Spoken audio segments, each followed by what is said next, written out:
पण हा केक आता एवढा फुगेल, ह्या डिश एवढा उंच? एवढा नाही, थोडासा लेअर कमी, म्हणजे बरोबर. आणि त्याला फुगीरपणा येण्यासाठी आपण ऑलरेडी त्याच्यामध्ये बेकिंग पावडर घातलेलं आहे. ठीक आहे, आता हे ओव्हन मध्ये ठेवायचं. किती वेळासाठी? 30 मिनिटासाठी. 30 मिनिटासाठी प्रीहीटेड ओव्हन मध्ये 180 डिग्रीज वरती. बर, 30 मिनिटासाठी ठेवायचं. म्हणजे प्रीहीटेड ओव्हन मध्ये 30 ते 40 मिनिटांसाठी 180 डिग्रीला ठेवायचं. बरोबर.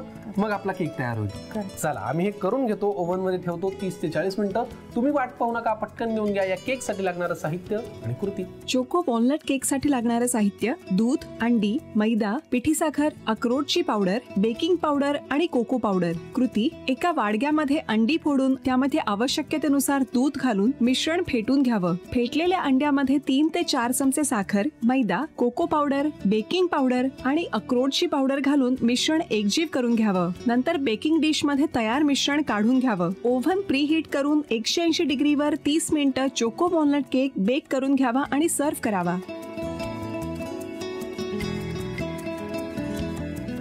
पहिला पदार्थ आपल्याला बापटताईंनी करून दाखवला. आता दुसरा पदार्थ आपल्याला पाहायचा आहे. याचं काय नाव आहे? Vegetable risotto with soya chunks. Vegetable risotto with soya chunks. बर, ही रेसिपी तुम्हाला मुलींनी शिकवली का तुमच्या? नाही, पण मी इंटरनेटवरनच, म्हणजे अच्छा, म्हणजे नेटवरती तुमचं सर्फिंग चालू असतं रेसिपीसाठी. आणि मग त्याच्यात काही आपले व्हेरिएशन्स करते किंवा ट्विस्ट देते त्याला. बरोबर. आणि आपल्या आवडीनुसार आपण बदल केले केव्हाही चांगले ना. चला, मग vegetable risotto with soya chunks साठी लागणारं साहित्य काय ते आम्हाला सांगा.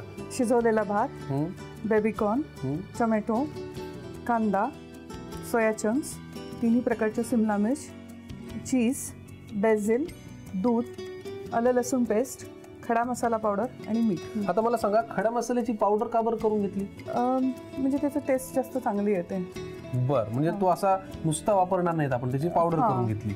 ठीक आहे. आणि हे जे सोया चंक्स आहेत हे काय केलं तुम्ही? हे जस्ट उकळत्या पाण्यात घालून पाणी काढून घेतलं, सोक करून घेतलं. ठीक आहे, साहित्य आपण पाहिलेलं आहे. कृतीकडे जाऊयात, पण त्या